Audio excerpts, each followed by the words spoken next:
말씀의 제목을 아브라함의 엎드린 순종 이렇게 지어보았습니다. 아브라함의 엎드린 순종. 제가 기억하기로 어제 그 말씀 제목을 얘기를 안 하고 그냥 막 했던 것 같아요. 어제는 아브라함의 아내 존중이었습니다. 오늘은 아브라함의 엎드린 순종입니다. 이 17장은 그 할례장으로 유명한 장입니다. 아브라함이 이 할례의 명령을 받을 때에 엎드린 상태로 그 언약을 받았었습니다. 그래서 저는 아브라함이 어차피 순종은 하지만 엎드린 자세로 순종했던 그의 이 모습을 상상하면서 엎드린 순종이라고 이렇게 말씀의 제목을 지어 보았습니다. 그 17장 1절에 보면은 하나님께서 나타나셔서 너는 내 앞에서 완전하라 하고 명령하시고 말씀을 하십니다. 이에 아브라함이 그 앞에서 엎드렸더니 하나님께서 언약을 또 갱신해 주셨습니다. 이 언약의 내용은 여전히 그의 후손에 대한 내용입니다. 아브라함 입장에서 처음 후손 약속을 받을 때가 나이가 75세쯤 되었습니다. 그때로부터 10년이 지나도록 그 약속이 이행되지 않는 것을 보면서 열심히 기도하고 노력했지만 되지 않아서 그 아내 사라의 요청대로 다른 여자의 몸을 통해서 자녀를 낳았습니다. 그 낳은 자녀의 이름이 이스마엘입니다.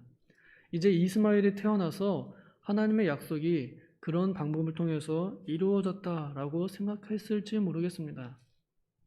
그래서 이 아브라함과 사라 부부는 남은 그 다른 여자의 몸을 빌려서 낳은 그 아들 이스마엘을 이제 하나님께서 약속하신 그 후손으로 알고 열심히 잘 길렀을 것입니다.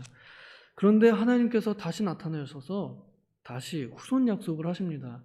이번에 아주 분명하게 말씀하십니다. 이때 나이가 아브라함 99세였다고 성경이 기록하고 있습니다. 그러므로 하나님께서 처음 약속하신 때와 지금 24년 지났습니다.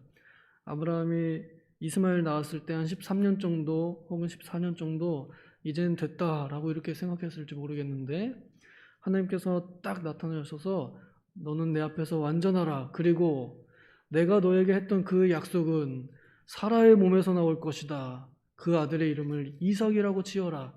내 약속은 이스마엘이 아닌 그 이삭과 두고서 내가 한 약속이다. 그리고 그를 통해 내 약속을 이룰 것이다. 그리고 너의 후손들은 나의 백성이 되고 나는 그들의 하나님이 될 것이다. 그리고 이 땅을 너와 내 후손에게 영원히 주겠다 하는 약속을 아주 확실하게 마무리 지으시면서 내년의 아들이 사라에게서 있을 것이다 라고 이렇게 말씀을 아주 확실하게 이제 마무리 지으셨습니다. 그때까지는 하나님께서 나타나셔서 후손 약속하실 때 언제 주겠다 이런 말씀을 안 하셨습니다. 그저 아브라함이 그냥 기약 없이 기다렸죠. 그러나 이제는 내년이라는 말씀을 하시면서 분명한 그 시기와 때를 나타내 주셨습니다. 이런 아브라함이 그 말씀을 듣고서 하나님께서 명하신 할례, 이것이 하나님과 그 사람 사이에 관계가 있다 하는 그런 몸의 표시로 주신 명령입니다. 이것을 바로 그날에 순종을 합니다. 그때 나이 아브라함 노인입니다. 99세 때 그 남성의 성기 끝 포피를 살짝 잘라내는 그런 의식인데요. 그 연세에 그걸 했고 그 아래 모든 남자들이 그래서 다른 데서 사온 노예들이나 혹은 자기 집에서 태어난 노예들, 하인들이죠. 그리고 자기가 애지중지 길러왔던 이스마엘에게도 그 할례를 시행을 바로 그날에 하나님께서 말씀하신 그대로 그 집의 모든 남자들에게 다 순종하였습니다. 이것이 오늘 아브라함이 하나님 앞에서 보인 순종의 자세입니다. 이 순종의 자세에는 억지로 함이 보이지 않습니다. 그가 했던 이 순종의 모습은 그저 하나님께 두렵고 떨림으로 경외하는 마음으로 하나님을 존경하는 마음으로 순종함이 나타나 보입니다. 만약에 순종하기 싫었다 그러면 바로 그날 해야지 못했을 것입니다. 우리가 다 겪어봐서 알겠지만 하나님께서 성경에 말씀하신 계명들을 순종해야 할 때 내가 그것을 순종하기 싫으면 그 순종을 뒤로 미룹니다. 점점. 최대한 미루다가 어쩔 수 없을 때 그때에서나 간신히 주일 성수나 11조나 이런 것들을 그때서야 합니다. 하나님 명령하신 것들을 힘들게 시킵니다. 우리가 좋아하는 것들은 빨리 실천을 하고 싫어하는 것들은 아주 늦게서야 합니다.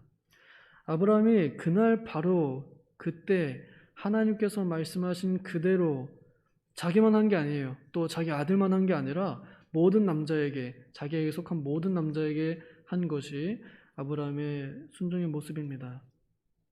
이는 자기의 그 휘하에 있는 모든 남자들, 곧 모든 사람들에 대한 책임을 지는 것입니다. 아브라함이 책임자였고 그 집안의 가장이고 또 그 사업체의 사장이기도 합니다.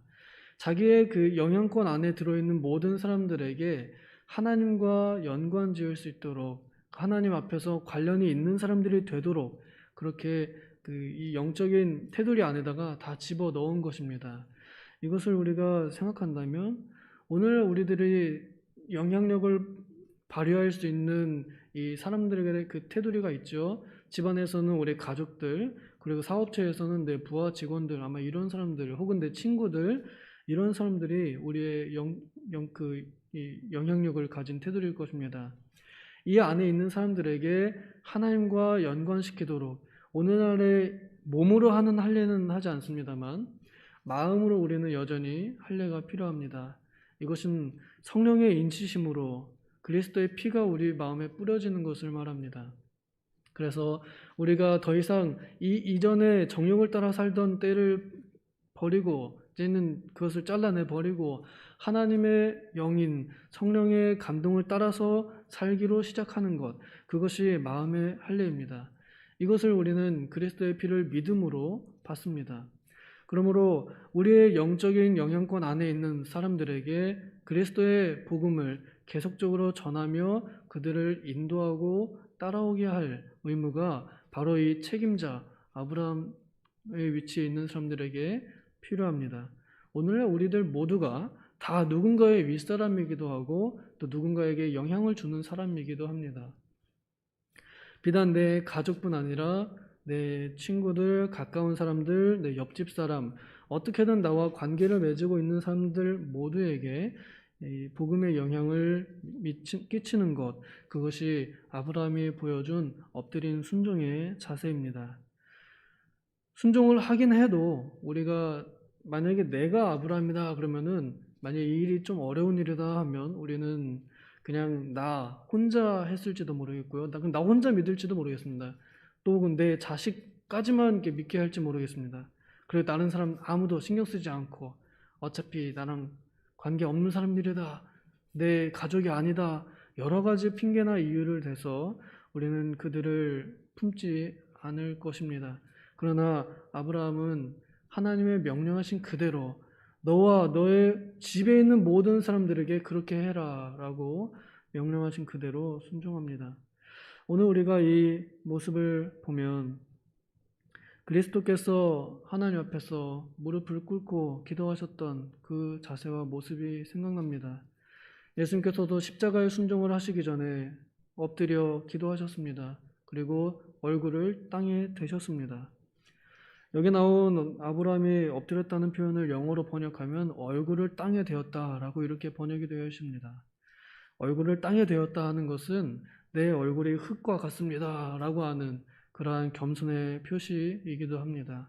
하나님 앞에 최고의 겸손의 모습을 나타내는 것이지요. 그러므로 오늘 우리가 하나님 앞에서 완전한 사람들 되기 위해서는 이러한 엎드린 순종이 필요하다고 보입니다.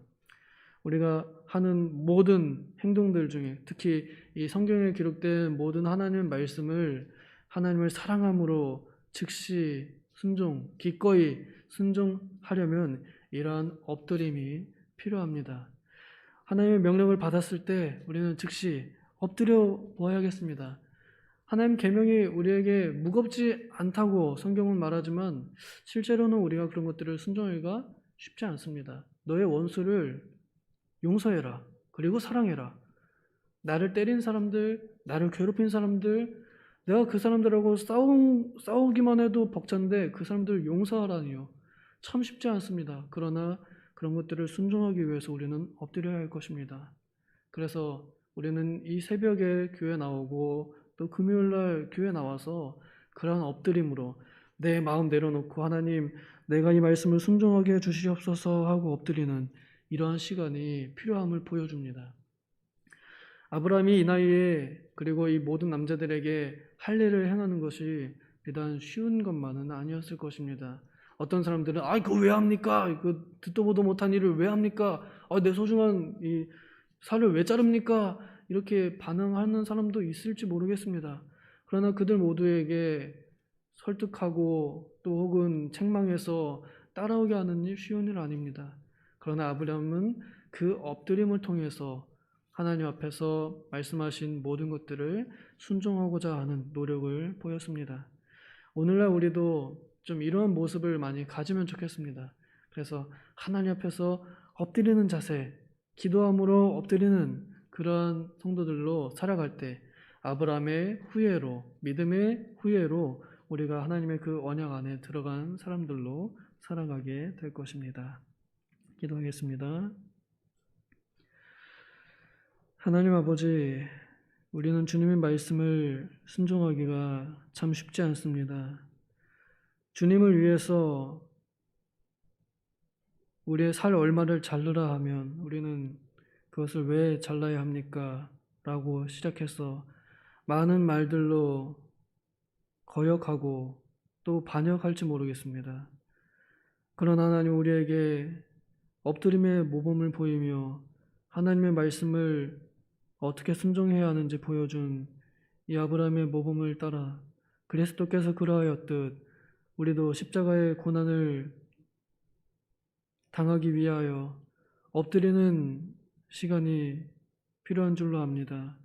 주님, 우리가 모든 말씀을 다 순종하기 참으로 쉽지 않으나 그러나 포기하지 아니하고 주님을 더욱 사랑하고 그 계명을 더 지키도록 우리가 늘 엎드리는 생활하게 하여 주시옵소서. 그리하여 어떻게든 주님 앞에서 완전한 사람들로 만들어져 갈 수 있도록 인도하여 주시옵소서. 감사드리며 예수님의 이름으로 기도하옵나이다. 아멘.